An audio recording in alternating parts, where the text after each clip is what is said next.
In this video we will be choosing a simple random sample using a random number table.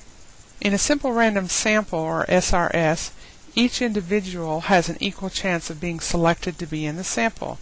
You could use a random number table such as in your book, or a random number generator. The TI has one, but the best uses something that's truly random, such as atmospheric noise.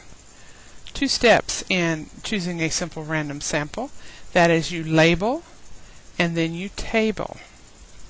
To label, you give each member of the population a numerical label of the same length.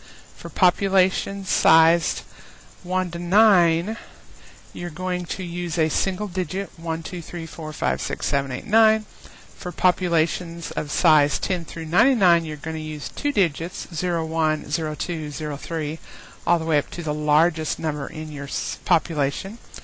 For population sized 100 to 999, you're going to use three digits. It's important that you give the right length label. A table of random digits is just a long string of the digits 0 through 9, where each entry in the table is equally likely to be any of the 10 digits, and the entries are independent of each other. But you want each person in the sample to have a chance of being chosen. So let's do some examples to see if you got this. What are your first three labels if you wish to choose an SRS from the 50 states? 50 has two digits, so you're going to go with 0, 1, 0, 2, 0, 3, all the way up to 50. What are your first three labels if you wish to choose an SRS from 9 of your friends? You want the shortest label possible, so you're going to go with 1, 2, 3, 4, 5, 6, 7, 8, 9. What are the labels if you wish to choose an SRS from 3,617 community college students? That number has four digits, so you're going to have four digits in every single label. So you're going to start with 0, 0, 0, 1, and then three zeros and a 2, and then three zeros and a 4, all the way up to 3,617. Now we're going to go to the table step. And the first step, which is critical, is to blindly, which means close your eyes, choose a starting point in the table, read left to right successive groups of digits of the length you chose as labels, and record your results. Do not duplicate your chosen individuals. You don't want anybody to get punished twice or rewarded twice. And then report the names of those chosen.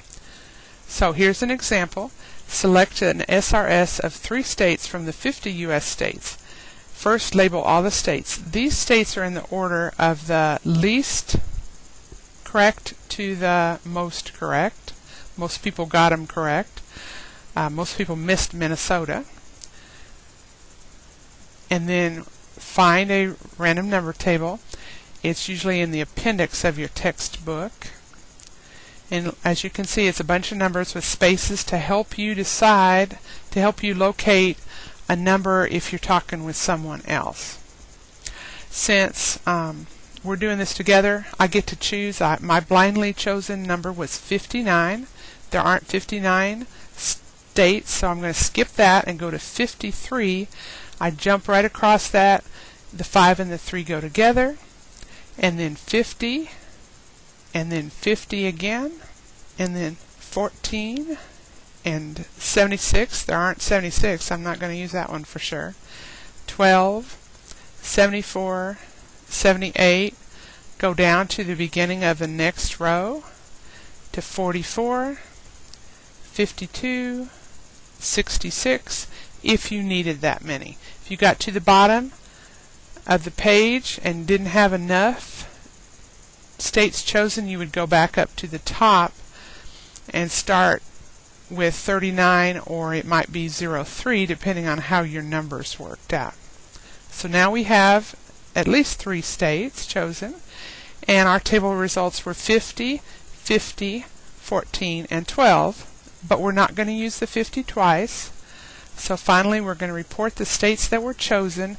50th was California, 14th was Arkansas, and the 12th was Oklahoma.